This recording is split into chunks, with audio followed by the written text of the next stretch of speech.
आई आज काय स्पेशल बनवतेस? हे बघ, मटण आणलंय. ह्याचंच सुकं काळं मटण बनवू की हिरवं मटण बनवू?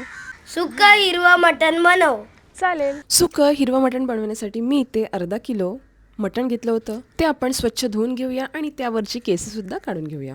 मटण मॅरिनेशनसाठी चवीपुरतं मीठ आणि पाव चमचा हळद घालूया. हे सर्व साहित्य मटणला छान असे लावून घेऊया आणि 15 ते 20 मिनिटं झाकण देऊन ठेवूया. हिरवं मटण बनवण्यासाठी आपण इकडे एक गरम मसाला तयार करणार आहोत. त्यासाठी भाजलेला 1 चमचा जिरं, 2 दालचिनीच्या काड्या, 2 वेलचीचे दाणे, 10 ते 12 काळी मिरीच्या दाणे आणि 3 लवंग. हे सर्व साहित्य आपण कुटून घेऊया. हे सर्व साहित्य भाजून घेतले ना की छान असे कुटले जातात. आता त्याच खलबत्त्यामध्ये आपण वाटणसुद्धा वाटून घेऊया. अर्धी वाटी भाजलेलं सुकं खोबरं, पाव वाटी भाजलेला कांदा, अर्धा इंच आलं, 6 ते 7 लसणाच्या पाकळ्या, 4 भाजलेल्या मिरच्या आणि थोडी कोथिंबीर.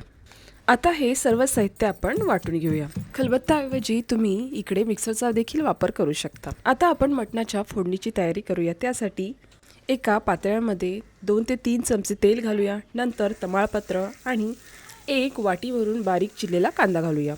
तो नरम पडला की त्यामध्ये मॅरिनेट केलेलं मटण घालूया.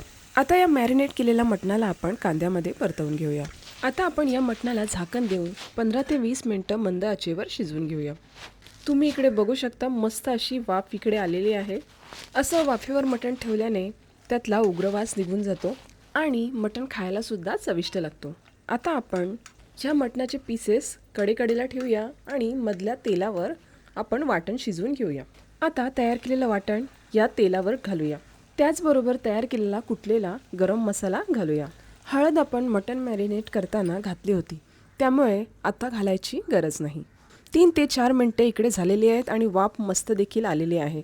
तुम्ही बघू शकता, तेल देखील वर आलेलं आहे. आता आपण ह्यांना एकजीव करून घेऊया.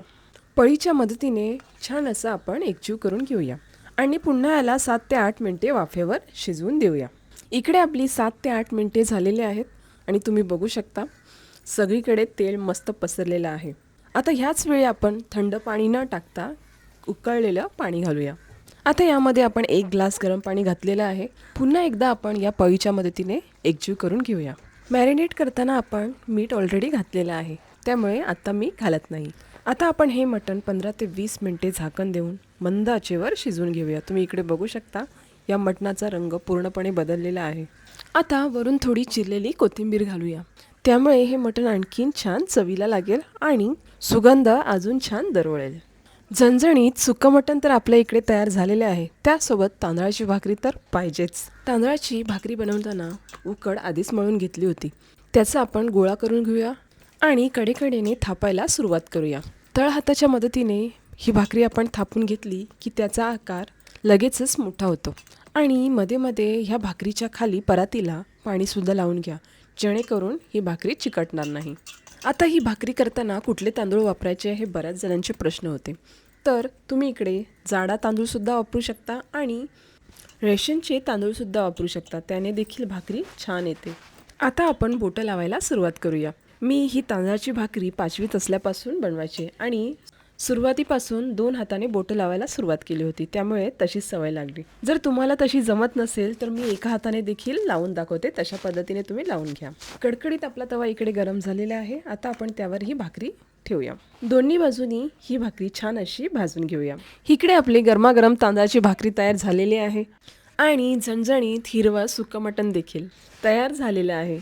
हे सुक्कं हिरवं मटण बघून तुमच्या तर तोंडाला नक्कीच पाणी सुटलं असणार, कारण हे मटण दिसायला तर एकच नंबर दिसतोय, पण चवीला मात्र भन्नाट लागतोय आणि आपलं हे मटण परफेक्ट असं शिजलं देखील आहे. तर तुम्हाला ही या हिरव्या झणझणीत सुक्कं मटणाची रेसिपी आवडली असेल तर सबस्क्राईब करायला मात्र विसरू नका. अशाच नवीन रेसिपीसाठी पुन्हा भेटूया. धन्यवाद.